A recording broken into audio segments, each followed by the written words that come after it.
Está grabando, ok. Hola, ¿qué tal? Buenas noches, bienvenidos a Diálogo Nocturno, la emisión final de opinión, análisis, noticias de I99. Las últimas horas hacen tambalear la democracia, según algunos analistas, según otros, son procesos normales dentro de la democracia. Los argumentos de un lado y otro pues, tienen sus detractores y sus aliados, ciertamente. He escuchado a varios analistas, a varios constitucionalistas referirse al contenido del informe de la Comisión Multipartidista que analizó la posibilidad de juicio político para el presidente de la República y que finalmente llegó a la votación de esa comisión y ahora tiene que ser además presentada como un reporte, me parece, no sé si es el término correcto, para luego procederse con ese juicio, tiene que ser presentado ese informe, esa solicitud de la Corte Constitucional y procederse con ese juicio en el Pleno de la Asamblea. Para tratar de este tema y también, por supuesto, de las consecuencias políticas que tiene lo que está sucediendo en el país, está con nosotros el exministro de Gobierno, Francisco Jiménez. Doctor Jiménez, buenas noches, ¿qué tal? ¿Qué tal, Luigi? Buenas noches, un gusto poder compartir con ustedes a esta hora. ¿Dormiremos tranquilos o no hoy? Bueno, vamos a ver, yo A ver, esperaría que... permítame sustentar la pregunta porque pudiera parecer banal, pero lo cierto es que, y lo escucho también muy frecuentemente, que todo esto está generando una desazón, una incertidumbre, no solo en la población de nuestro país, que está viendo cómo, además de esta cuestión política, se está cocinando algo distinto, algo para sustentarlo también en las calles, por un lado, y en lo financiero local e internacional es que no estamos teniendo acceso a fuentes de financiamiento ni de banca comercial, ni de multilaterales, ni de mercados globales de financiamiento, porque el riesgo país pues, estaba ayer cerca de los 1.900 puntos, no sé si hoy lo traspuso, no lo he revisado hoy día, ayer llegó a los 1.840 y pico de puntos. De allí la pregunta, es decir, tiene un poco más de condumio que el simple hecho de si vamos a cumplir también nuestro ciclo circadiano, ¿no? Totalmente, yo creo que las crisis políticas, en ciernes o reales, tienen su trascendencia social, tienen su trascendencia económica y, por supuesto, tienen su trascendencia política e institucional. Y esta no es la excepción. Nuestro país es bastante fecundo en términos de crisis políticas porque hemos tenido periodos de mucha inestabilidad, tanto en el siglo XIX como en el siglo XX, y pues ahora en el siglo XXI se está intentando fraguar una vez más un periodo de crisis institucional, porque es un error pensar, y esto creo que es la primera reflexión que tiene que quedarnos muy clara, es un error pensar que los problemas se solucionan terminando con un gobierno o sacando un presidente a las bravas. Ahí no se solucionan, ahí empiezan los problemas. Porque una cosa es que parte de la población, lo cual es legítimo en democracia, puede estar en mayor o menor eh, acuerdo o desacuerdo con un gobierno. Y otra cosa muy distinta es que sobre pretexto de ese eventual desacuerdo se busquen forzadamente torcer las normas constitucionales para supuestamente suprimir el problema, porque esa no es la supresión del problema, ese es el comienzo de problemas más graves todavía. Basta ver la historia de cómo se produjeron los hechos, por ejemplo, en 1925, cuando en una sucesión de presidentes en apenas 7 años hubo 10 presidentes, o en la época más reciente, en los 80 y en los 90 sobre todo, que también hubo otro periodo de mucha inestabilidad. Hoy parece que nuestra clase política no está entendiendo un poco las lecciones del pasado y sobre todo el nivel de discrepancia que pueda tener con un gobierno o que pueda tener con un presidente lo están llevando a límites que son francamente exagerados o insospechados en relación con lo que veíamos antes. Y ese no es solamente el problema también es que aquí no hay solo una voluntad de desestabilización, sino que podría, y eso es más grave todavía, haber un atropellamiento de los textos constitucionales y abrir esa puerta. Eso es lo que yo siempre he dicho en diferentes circunstancias y a veces no se lo ha tomado lo suficientemente en serio. Abrir la puerta del manoseo legal es lo peor que le puede pasar a un país porque nos pone en inseguridad a todos. A ver, Francisco, justo lo reflexionaba, quería tratarlo un poco más adelante, pero vamos por ese lado entonces, porque efectivamente y el forzamiento de la letra que consta en la ley es una norma que ha ocurrido en nuestro país, siempre se ha pensado, y lo decías tú hace un rato, hoy día mismo me parece que te escuchaba en alguna parte referirte al punto. que sí, se fuerza la interpretación de la norma para ajustarla a una conducta que en realidad no existe. Y en el caso de la normativa penal, por ejemplo, que se está considerando dentro de este informe de la Asamblea, hay también un forzamiento. Inclusive se habla en ese informe de traición a la patria por no avisar que viene el enemigo, ¿no?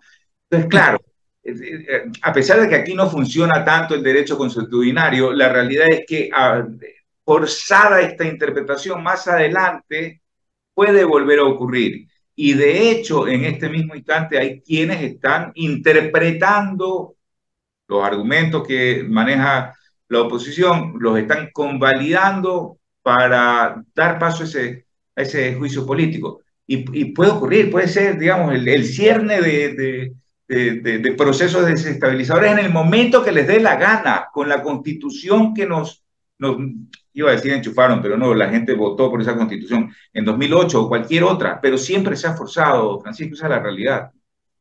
Y vamos a un tema que es muy paradójico. Quienes más se quejan de que la ley habría sido usada de forma arbitraria en su perjuicio son los que ahora promueven un estiramiento de las normas absolutamente irracional. Eso es lo paradójico del asunto, que los que más se quejan de lo que algunos denominan warfare, o sea, la guerra a través de la ley, esa es la traducción, la guerra a través de la ley, son los que ahora están promoviendo un escenario donde hacen lo mismo que ellos acusan que hicieron otros. Y entonces yo pregunto, ¿dónde terminamos aquí? ¿Dónde concluimos? ¿Quién es el que finalmente le pone un detente a esta situación? ¿Quién? ¿En qué circunstancias? ¿Tienen... Permítame hacer una precisión ahí, porque tú decías hace un momento que todos estos procesos desestabilizadores que culminaban con la retirada de la forma que sea de un presidente de la República eran el inicio de problemas y no el fin.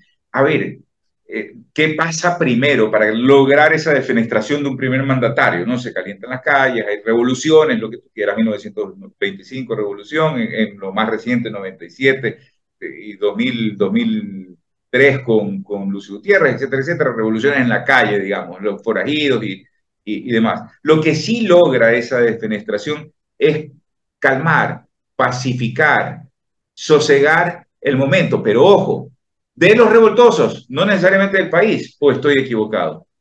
No necesariamente del país, son de los que quieren simplemente un cambio en el status quo respecto de sus propios intereses políticos.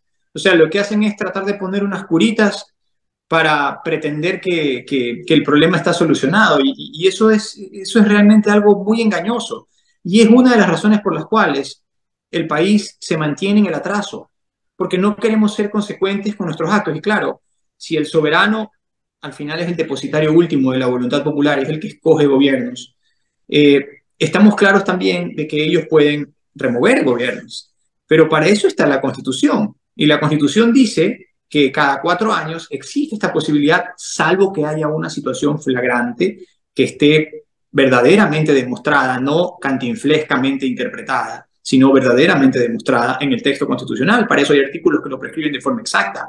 Pero imaginémonos, menos mal que ya sacaron ese otro artículo de traición a la patria.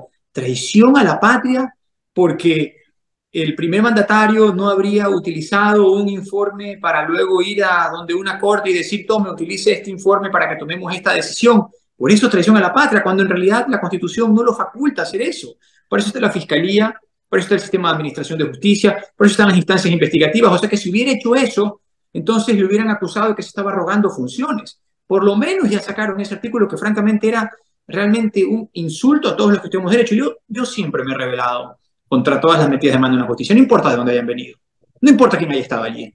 Y a veces he sido muy objeto de crítica por decir, este proceso, aunque haya sido contra esta persona, estuvo mal, porque aquí no se actuó bien. Y por eso a mí me han criticado, me han dicho, no, este fulano es de esta manera o es de esta otra. Pero lo que la gente no termina de entender es que probablemente la institución más importante en democracia es la institución de la administración de justicia. Y en el momento en que la justicia no es justicia, sino que es injusticia, ya sea a nivel constitucional o a nivel legal o a nivel interpretativo o a nivel reglamentario, todos sufrimos y todos nos ponemos en peligro. Y yo creo que el país ya es hora de que comience a transitar por la vía de la senda institucional, porque si no, no vamos a salir.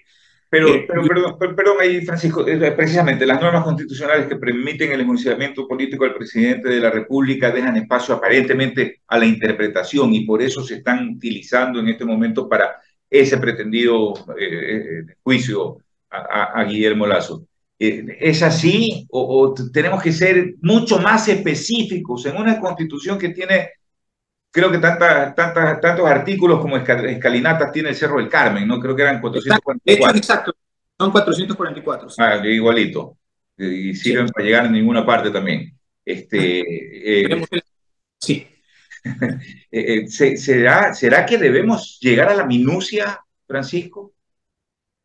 Yo creo que hay que acreditar con seriedad las circunstancias que permiten tomar una decisión política respecto de alguien, y este proceso no es serio. Cuando una sentencia es importante, cuando uno la lee y dice, wow, aquí sí que está refrendada la realidad con los hechos que se sucedieron con la aplicación de la norma, y uno aprende. Que yo puedo, por ejemplo, decir, no es que todo ha sido malo en el país. En la Corte, por ejemplo, del 98, yo recién litigaba, era un muchacho apenas, y había ahí unos juristas de una talla enorme.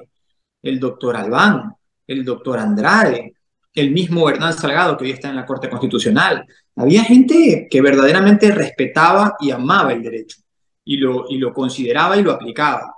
Pero lamentablemente no es una cultura que se ha traspasado a los actores políticos. Y esa incultura sobre el texto de la norma o sobre el comportamiento que deben tener los actores para la aplicación de la norma, en este caso constitucional, nos termina pasando factura al sistema político. Y eso es lo que hoy por hoy genera un proceso de inestabilidad democrática donde el riesgo país se dispara, donde los acreedores internacionales empiezan a hacer sus previsiones, donde la economía se resiente, donde los gobiernos electos democráticamente, como el gobierno del presidente Guillermo Lasso, pues está ahí viendo cómo va a tener que paliar con la realidad.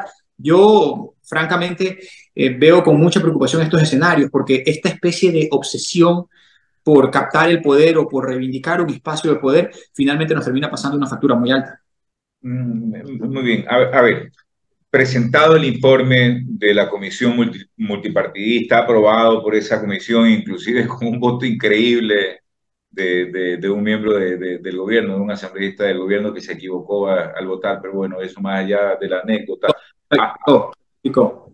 Sí, bueno, hay, hay que redactar, creo, una demanda, una denuncia, me corriges en el término, para presentarla a la Corte Constitucional para que otorgue el permiso para el enjuiciamiento al presidente de la República, ¿no es cierto? Entonces, cabe que no tenga sin déresis esa demanda con el informe, de manera que sí sea esa demanda aceptada por la Corte Constitucional. ¿Por qué pregunto esto? Muchos están hablando de que en la comisión multipartidista está pensándose, creerían muchas personas, como estrategia el hecho de haber presentado una cuestión que no tiene ni pies ni cabeza para la mayoría. Pero donde está el asunto es en esa denuncia, en esa demanda ante Corte Constitucional. ¿Podría pasar, Francisco? A ver, la Corte Constitucional sí o sí tendrá que pronunciarse, va a pronunciarse. Y yo creo que hay muy pocas probabilidades de que la Corte admita cualquier tipo de documento que allí se presente, porque los hechos no lo refrendan. Y es evidente para toda la ciudadanía que los hechos no lo refrendan. Una cosa, y yo quiero aquí separar dos cosas. Una cosa es que la ciudadanía opine bien de un gobierno o mal de un gobierno. Está en su derecho. Al fin y al cabo, pues a veces puede gustarle un gobierno, puede no gustarle un gobierno. Pero otra cosa muy distinta es que, sobre pretexto de que a uno no le guste un gobierno, esté dispuesto a hacer tabla rasa de las normas que nos convierten en una sociedad civilizada o que aspiran a convertirnos en una sociedad civilizada. Eso es lo que está mal, porque es como cuando eres pequeño, ¿no? No es que porque no puedes hacer tu voluntad vas a derrumbar la casa. Hay que saber administrar la frustración de no poder hacer tu voluntad. Entonces, una cosa es la opinión popular respecto de lo que procede o no procede en un momento determinado, respecto de un gobierno que tenga mayores o menores favores de parte de la ciudadanía. Y otra cosa muy distinta es que se vaya a torcer todo el sistema que nos da sentido como sociedad, particularmente empezando por la Constitución, para poder justificar el hecho de una posible antipatía respecto de un gobierno. Entonces, creo que hay que tener claro esto. La Corte, que me parece que es una buena Corte, tengo que decirlo, me parece que es una buena Corte, contrario a otras Cortes que en el pasado me parecieron una vergüenza. La Corte me parece que tiene mucha claridad sobre lo que está sucediendo en este expediente y sobre la forma absolutamente arbitraria en la que se están estirando las normas, y creo que no va a dar paso ni el expediente que ahora se va a votar o se piensa votar en la Asamblea, ni el otro expediente de juicio político que luego se ha remitido a la Corte. Creo que en uno o en otro escenario veo muy complejo que la Corte se preste para este tipo de juegos. Ya. Y si por el otro lado, de todas maneras, hay por lo menos un análisis por parte de la Corte porque hay algún resquicio a la duda en ese expediente que se presente para demandar la posibilidad de juicio político al presidente de la República. Dicen que el presidente en ningún momento, mientras ejerza sus funciones, es decir, mientras no es, digamos, retirado del cargo de la forma que sea, puede o debe renunciar o estaría incapacitado, imposibilitado de también arguir la norma constitucional que corresponde para disolver la Asamblea Nacional. Y él creo que también necesita el permiso de Corte Constitucional. Quiero decir, en un eventual juicio político, estando en juicio político, el presidente igual pudiera invocar la norma constitucional que le permite disolver la Asamblea, ¿no? No tengo el texto ahorita a la mano, pero de lo que yo recuerdo, el 130 no establece cortapisas, más que creo que es el último año y el hecho de que sea utilizado por una sola vez en el ejercicio de su mandato, la potestad para utilizar el principio, de la potestad para disolver la Asamblea y ordenar la muerte cruzada. No me parece que establece como criterio que no pueda estar en un juicio político para que tenga la autorización para utilizar la muerte cruzada, sino que solamente estamos hablando del último año y de una sola vez. Igual habría que revisarlo, pero en principio me parece que es así. Ok, le pregunto al exministro de Gobierno, ¿qué se puede hacer? Enfrentó Francisco Jiménez una marcha, una movilización indígena. ¿Qué se puede hacer para evitar que este tipo de cuestiones sigan afectando más allá que la actividad de un gobierno, la actividad en general de la sociedad ecuatoriana, económica, social, de toda naturaleza, hasta educativa de los niños, ¿no? ¿Qué se puede hacer? ¿Qué se debe hacer? Renunciar a ejercer el mandato que me dio el pueblo ecuatoriano como presidente de la República para hacer tal o cual cosa. ¿Qué hago como presidente? Es una pregunta filosófico-política muy compleja, pero yo creo que, a ver, separemos las cosas. Una es las mesas de diálogo. Sé que ahora, he visto que ahora las organizaciones sociales y algunos movimientos indígenas han dicho que ya no quieren dialogar, que se separan en las mesas de diálogo, lo cual me parece un error, porque si las personas pasan, las instituciones quedan, y ese proceso que tomó tanto tiempo, desde junio del año pasado, y que avanzó tanto, y que creó unas mesas de diálogo, y que llegamos a cabo 218 acuerdos, y que se estaban ejecutando con reuniones bimensuales, y con metodologías, y con semaforización, y un espacio de seguimiento, no debe morir ahí, porque esa es la alternativa o al caos o a la tiranía. El Ecuador, lamentablemente, ha navegado en periodos históricos entre el caos, acreditado por la ingobernabilidad en la que ahora algunos nos quieren sumir, y la tiranía, que algunos han pensado que es el atajo más eficiente para evitar el caos. Pero tanto lo uno como lo otro es un error. El proceso de acercamiento de los poderes públicos, del Estado, a través de sus diferentes autoridades, hacia los más desposeídos, hacia las organizaciones sociales, hacia los que han sido durante mucho tiempo abandonados o segregados en el país, eso es lo que cambia la realidad de los países. Y eso eran y son todavía las mesas de diálogo. Por lo tanto, ese proceso que ha sido llevado de manera seria, de manera coherente, de manera transparente, de manera eficiente por parte del Estado, las organizaciones, y no solo los dos, sino también organizaciones de la sociedad civil, mediadores, facilitadores, rectores de universidades, ese proceso es tan precioso para el futuro del Ecuador, no para el futuro de un gobierno, sino para el futuro del Ecuador, que tiene que mantenerse, no puede dejarse de lado. Pero te pregunto, ¿por qué lo abandonan las organizaciones sociales, Francisco? ¿Por qué? ¿Cómo? ¿Estuviste allí? ¿Por qué abandonan ese diálogo las organizaciones sociales? ¿Tú estuviste allí? A ver, puede haber muchas lecturas. Cada uno tiene su pedazo de verdad. Pero yo tengo que remitirme a lo más básico. Hasta el día que salí, el proceso continuaba. Con encuentros, con desencuentros, con inconvenientes, pero el proceso continuaba.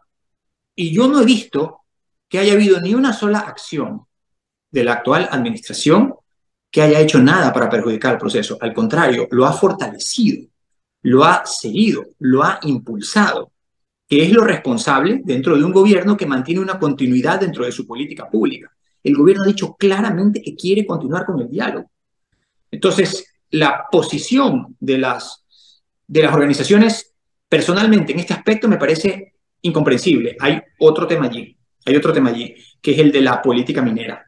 El problema minero es un problema de fondo que tiene el Estado, porque allí sí se enfrentan dos cosmovisiones. Y bueno, hay que buscar sacar una síntesis. Se llevó a cabo en la mesa de energía un acuerdo en el Pero que eso se no va... puede ser un detonante para una situación como la que pudiéramos vivir. Podría ser, pero allí se acordó que 15 bloques se iban a quedar paralizados, que no se iban a explotar, lo cual el gobierno ha cumplido, a través del ministro, ha cumplido, y que los otros procesos en los cuales el Estado tiene compromisos internacionales se iban a seguir ejecutando con base en esos parámetros, y que para nuevos catastros tendría que salir primero la consulta libre e informada. Según las organizaciones sociales, eso no ha sucedido. Según la información que tenemos a la cual hemos podido acceder, eso se ha mantenido así conforme es el acuerdo. Pero si es que hay una divergencia de criterios allí, y no solamente estamos hablando de minería legal, sino también de minería ilegal, que es algo que sí se debe combatir con toda la energía del Estado, si es que hay una diferencia de criterios, hay que sentarse y hay que hablarlo y hay que decidirlo. Pero no puede ser que por un aspecto que, si bien es cierto, es importante, que tiene que ver con la política minera del país, se eche al traste todo un proceso que para el Ecuador representa un hito histórico y que nos da la posibilidad de mirarnos y reconocernos de forma distinta. Ese es el punto aquí de fondo. Entonces, no es que porque esto esté sucediendo, que hay que solventarlo y resolverlo, tiene que generarse un caldo de cultivo para que se produzca otro escenario de desestabilización institucional. Mire, el año pasado, en junio del 2022, tuvimos que enfrentar 3 procesos simultáneos: el de los problemas en las calles, con la conmoción interna en las calles, el del intento de revocatoria del mandato del presidente ante el Consejo Nacional Electoral y el intento de destitución del presidente ante la Asamblea Nacional. Pudimos prevalecer en los 3, pero obviamente que fueron momentos difíciles para el país, y eso dio paso a un proceso que siguió, que está en marcha y que en cierta forma ha dado sus resultados. Y si bien es cierto, pues ahora salieron unas autoridades, entre las cuales estoy yo, y entraron otras, eso no es razón para que todo esto se entorpezca, sino que la línea conductriz que fue la que guió esos procesos en ese momento, que es la misma línea conductriz, que es la que guía ahora el camino del gobierno, tiene que mantenerse. Y se está manteniendo, pero las organizaciones sociales también tienen que entenderlo, y los actores políticos saber que no es ahora que deben volver a las urnas, sino en 2 años más. A ver, una pregunta para finalizar. Sé que es un poco de carácter personal respecto del presidente de la República y está en su derecho, Francisco Jiménez, de responderla o no, pero también el ego, la soberbia, la autosuficiencia, la pretendida inteligencia superior del presidente de la República, que la has conocido de cerca, puede abonar a que esté ocurriendo este incendio. El placer por los problemas en lugar de su resolución, simplemente, puede estar abonando también en esta situación. Yo no puedo suscribir esos calificativos respecto del presidente. No los puedo suscribir, no es lo que yo vi. Yo vi una persona sensata, con liderazgo, con claridad de los problemas. Obviamente que el ejercicio de gobierno siempre es un ejercicio perfectible, que está sujeto a un montón de variables que se van enfrentando día a día, pero nada existe en función de una sola persona.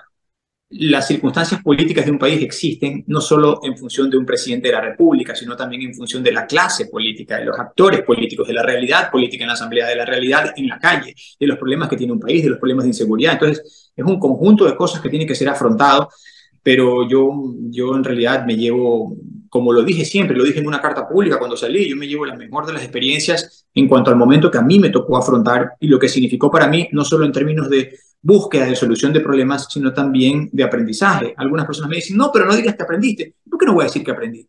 Yo también aprendí. Aprendí a conocer a la gente, aprendí a profundizar en los problemas, aprendí a conocer cuáles son las variables que nos dan forma como país y las soluciones que tienen que implementarse. Entonces, yo creo que en política las circunstancias son dinámicas y van cambiando, pero yo creo que hoy por hoy el presidente Lasso tiene todas las herramientas y va a buscar utilizar todas las herramientas legítimas y además constitucionales para poder resolver los problemas importantes que hoy tenemos, que no deben superarnos como país. sino que por el contrario, tenemos que buscar la manera de establecer grandes acuerdos nacionales que nos permitan llegar a ese escenario que todos estamos buscando, porque al fin y al cabo uno no gobierna solo para una clase política, uno gobierna para 18 millones de ecuatorianos. Solo para aclarar, los calificativos no son míos, sino que son recogidos de lo que he leído también, y no solamente de opositores al presidente de la República. Lo que yo sí personalmente le escuché decir al presidente de la República, Guillermo Lasso, fue que disfruta de los problemas y que trabaja con ellos, digamos. A mí me dejó ese comentario específico un mal sabor de boca en una reunión a principios del año pasado. Tienes que disfrutar de la resolución de los problemas y no de tenerlos, ¿no? Yo creo Son criterios simplemente. Claro, tal vez la referencia era que uno afronta los problemas y trata de resolver los problemas, ¿no? Tal vez La no. palabra fue disfrutar. Yo le digo que a mí los problemas me estresan. A mí también. Pero la resolución sí me gusta y sobre todo pienso que la política tiene muchos momentos, el ejercicio político y el ejercicio gobernal tiene muchos momentos difíciles, muchos momentos complicados. Y se puede uno equivocar, porque al fin y al cabo es humano y se puede equivocar. Pero cuando uno siente que ha cambiado al menos una vida positivamente, una vida, no se diga miles, una vida positivamente, entonces muchas de esas penurias se justifican. Y yo creo que es en la capacidad de perseverar, en la búsqueda de la solución a esos problemas, que creo que los países terminan encontrando su salida hacia adelante. Y esta sí es la última. Hay enemigos internos en el gobierno, el propio Francisco Jiménez lo han acusado de eso. La verdad es que a mí siempre me ha dado risa, disculpen que me ría así, la verdad no quisiera ser burlesco ni nada, pero yo creo que a una persona no la definen los letreros ni los calificativos. Ese es el trabajo de los otros, de los enemigos, a veces de cierto sector de la prensa. Al fin y al cabo, es el trabajo ponerle calificativos y letreros a las personas. Pero a una persona la definen sus acciones. Y de lo que yo sí estoy orgulloso es que no solamente en este cargo público, sino en los 6 cargos públicos que he desempeñado, mis acciones siempre me han permitido salir exactamente por la puerta de la cual entré. Por la misma puerta, sea grande o sea pequeña. Con el mismo patrimonio, sea grande o sea pequeño, que en realidad siempre ha sido un poco ajustado. Pero en todo caso, exactamente con el mismo patrimonio. De eso sí me enorgullezco, porque puedo caminar libre en la calle con la frente en alto. Y claro, en política uno tiene su porcentaje de detractores y su porcentaje de gente que lo apoya.